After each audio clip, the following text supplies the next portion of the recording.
5월 14일 역경을 이기는 습관. 우리가 항상 예수의 죽음을 몸에 짊어짐은 예수의 생명이 또한 우리 몸에 나타나게 하려 함이라. 고린도후서 4장 10절.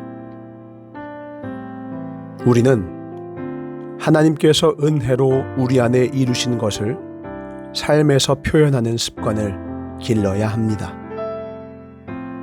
단지 지옥으로부터 구원받기 위해서가 아니라 구원받은 후에 하나님의 아들의 생명을 우리의 죽을 육체를 통해 제대로 드러내기 위해서입니다.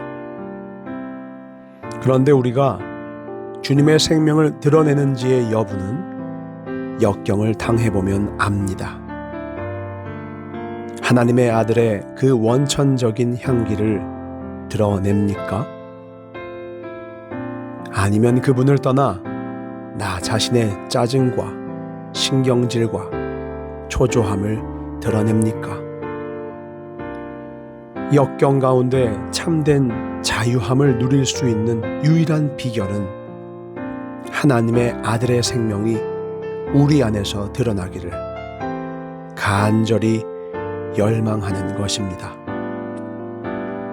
어떠한 역경이 있더라도 주님, 저는 이 일에 주님께 순종하는 것이 기쁨입니다 라고 말해 보십시오.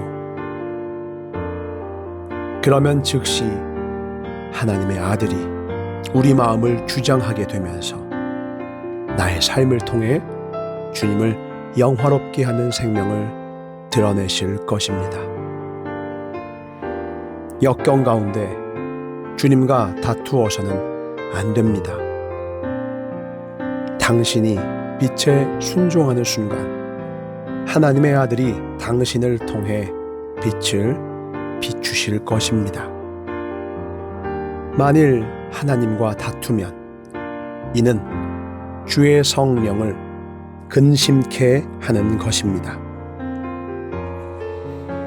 하나님의 아들의 생명이 당신을 통해 드러날 수 있도록 자신을 추스리십시오. 자기 연민에 빠지면 자신을 추스릴 수 없게 됩니다.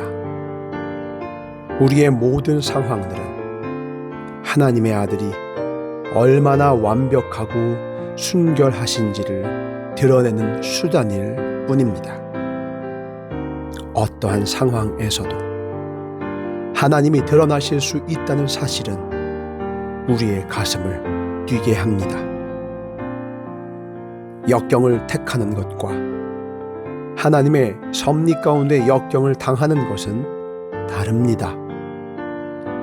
만일 하나님께서 역경을 허락하셨다면 그분은 당신 곁에서 충분히 당신을 도우실 것입니다.